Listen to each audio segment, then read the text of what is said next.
The Word of God is alive and powerful, sharper than any two-edged sword, piercing even to the dividing asunder of the soul and spirit, and of the joints and the marrow, and is a critic of the thoughts and intents of the heart. All Scripture is God-breathed and is profitable for doctrine, for reproof, for correction, for instruction in righteousness, that the man of God might be mature, thoroughly furnished unto all good works. Study to show thyself approved unto God, a workman that needeth not to be ashamed, rightly dividing the word of truth.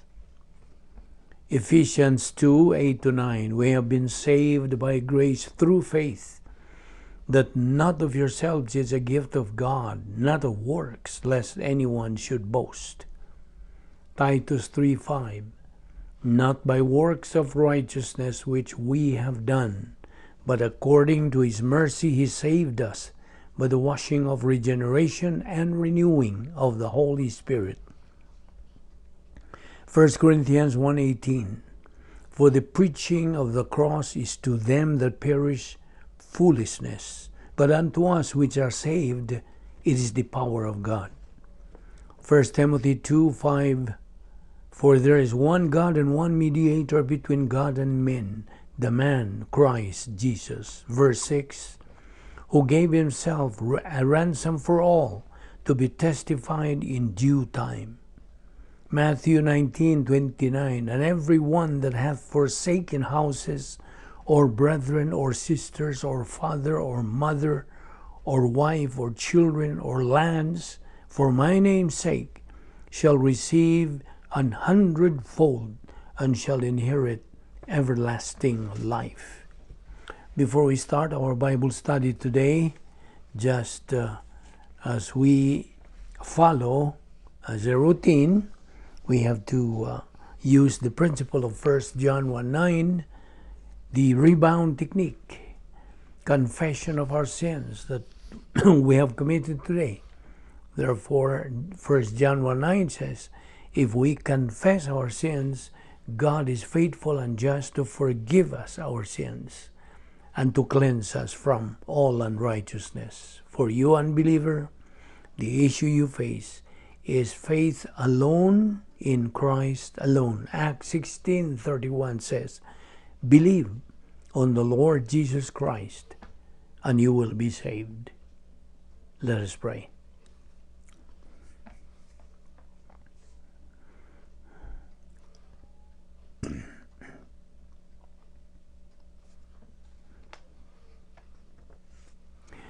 Heavenly Father, we are indeed grateful to you for the privilege of having the freedom to assemble ourselves together. Therefore, the privilege of having fellowship with you and your word, which is forever a lamp unto our feet and a light to our path. So as we approach the study of your word in this worship service, we ask that you will open our hearts to the truth, that we may fulfill the objective of growing in grace and knowledge of our Lord and Savior Jesus Christ. For we ask it in his name. Amen. Welcome everyone, and especially to our subscribers, our fellow believers, our friends and neighbors, who are following diligently to our ministry, the Vic Balbido Evangelistic Ministry. And I think today we are going to finish our discussion on this topic, our lesson, the theology of the plan of God. Okay, so if you are ready, let us start right now. God is the supreme being in the universe, existing in three divine persons, each member being co-equal and co-eternal. Now, we know that planning is assigned to God the Father. The execution of the plan of redemption is assigned to God the Son. Sustaining the believer is assigned to God the Holy Spirit. But even if they have their respective assignments and function when it comes to salvation, none of this implies inferiority among the Trinity. They are co-equal and co-eternal. So that is who God is. Now, therefore, let us then get acquainted with God. You see, before we study and learn who and what God is and His plan, we need to get familiar and acquainted with Him first. The sovereignty of God is His absolute dominion over all created being. So, this is now God's sovereignty, His being supreme over all. And when you call upon Him as the Almighty God, you are acknowledging His sovereignty. That is what it means. When you call upon God as the supreme being, you are acknowledging His sovereignty. And that is what we mean by dominion over all created being.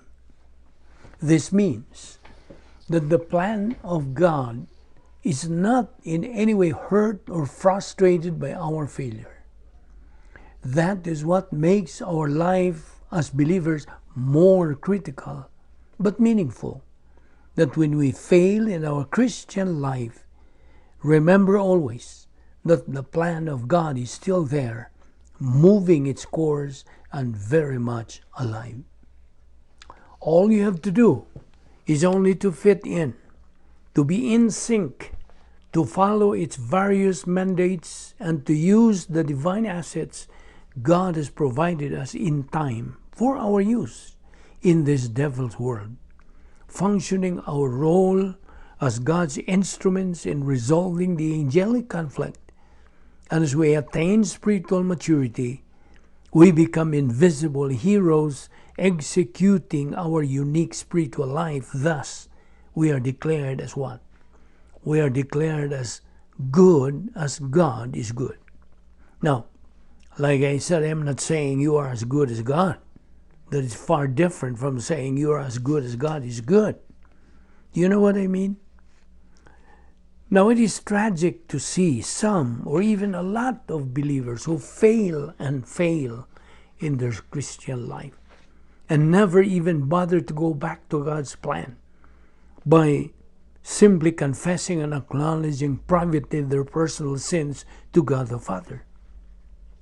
With unconfessed sins in their personal life, they become walking grenades, ready to explode and implode in their spiritual life, because they decide to reside in the cosmic dynaspheres of Satan. They then, through their own volition, prefer to be sure losers in life. They are victims of the self-induced misery and sufferings in their personal life. So they reap what they sow. You see, believers are the ones who fail, of course, but the plan of God is not hurt in any way by the believer's failure. In the plan of God, everyone in the team may fail, but the team still wins. Do you understand what that means? This means that it's possible that individually we will fail, but as a team, as a whole, we are still going to win. We also have that hope as believers that even if we may be failures in our spiritual life, still our salvation is secure and intact. We are still saved despite our being carnal and reversionistic. But of course, our phase 2 life is not what God wills us to be, that of a miserable life. God wills us believers to live a life pleasing to Him. He wills us to be winners and to enjoy life to the fullest. That is God's will, that we grow in grace and in the knowledge of our Lord and Savior Jesus Christ, 2 Peter 3:18. God does not wish that you, believer, become a loser in life, no. But as I always say, and I'll say it again, it is a matter of choice. You may either want to be a winner or a loser in life.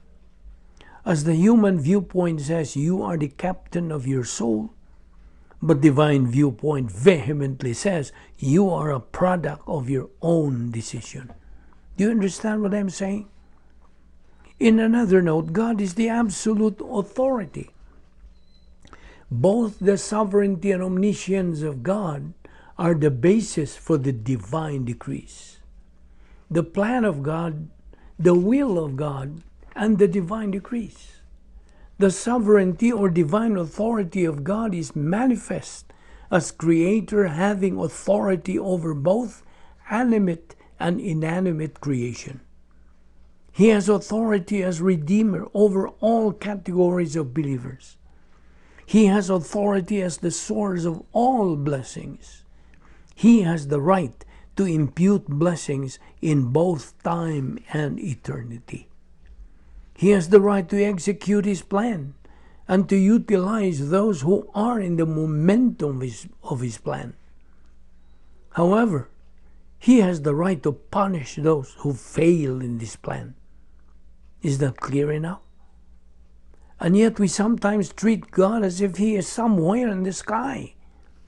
That if I hide under my bed, He won't see me. You have to be careful with that. You see, sometimes we think that God is like that. God's authority extends to both possible actual things. In other words, His sovereignty and omnipotence are the ones that control those occurrences at this very moment, as well as those incidents that had not occurred but were possible to happen. Can you see that? Now we can see that God is in control of everything. So I repeat, God's omnipotence together with His sovereignty controls those occurrences that are happening right now, including the incidents that had not happened but were possible to have happened. He still controls them. Understand that. And listen, He has authority, He has sovereignty over everything, over possible things. God is sovereign in that He leaves them as only possible, not actual, or He has designed them as yet future. Example, had you decided not to come and listen to our Bible study right now, God has already set it up all. In like manner, had you decided to come and listen to our Bible study right now, God has also set that up. Or, let us say, you had been contemplating of coming and listening to our Bible study today. God had already known that you are planning to come today. God also was in control of that. He knew all of that. And had you changed your mind, meaning you decided not to come and listen to our Bible study, God also was in control of that. He practically knows and controls all those things. All the things that happen to your life, God holds them all. Likewise, all those things that did not happen and could have happened to your life, God also holds them all. Can you imagine that? Now you might ask this question as, what could have happened if I did not come and listen to our Bible study today? It's either you are here or you are not here. Of course, had you decided not to come here today, then you are not here today. Correct? But since you made the decision to come and listen to our Bible study today, you are here. Remember, the actual cannot be made possible. It's either one thing or the other happens. Now, it would be a violation of God's integrity to convert possible to actual. Okay? Like for instance, you would say, what could have happened if I did not come here today? You see, the possible cannot be made actual. Like I said, it's either one thing or the other happens. Okay? Some other time we are going to take up in our study the doctrine of the will of God. This study is another very interesting one. And so we end up our discussion and study of this lesson, the theology of the plan of God. Let us pray. With your heads bowed and your eyes closed, we're going to spend the closing moments of our Bible study today addressed to those without Christ, without hope, and without eternal life. The Lord Jesus Christ does not want to see anyone drink the cup of judgment. And there's only one way not to drink of that cup, and that is to believe in the Lord Jesus Christ. The scripture says, "For God so loved the world that he gave his only uniquely born Son, that whoever believes in him shall not perish, but have eternal life." Now, how can that be? How can that so simple act of faith in which we receive salvation? Because God the Son on the cross received the imputation of all of our sins from God the Father. They were imputed to him. And that means that every sin of every human being who had ever lived, your sins, my sins. And therefore there is no barrier between us and God. All the barrier has been removed. There is no more sin between us and God. Our relative righteousness no longer matters. What matters is, what do you think of Christ? And so we have a package, and that package is to be unwrapped. And the only way to do it is faith alone, in Christ alone. By grace are you saved through faith, and that salvation is not of yourselves.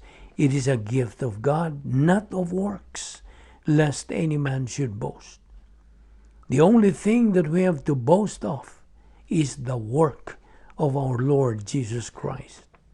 And so, right where you sit right now, you can become a believer in the Lord Jesus Christ and secure your eternal future. It is as simple as saying, "Father, I believe." And now, Heavenly Father, we thank you for your wonderful word, for the look into the past and the look into the future, and by it we know that you are God. We thank you for all that you have done for us. We pray that we might not forget our past and our future. May we live our life in the light of eternity. All this we ask in Christ's name. Amen.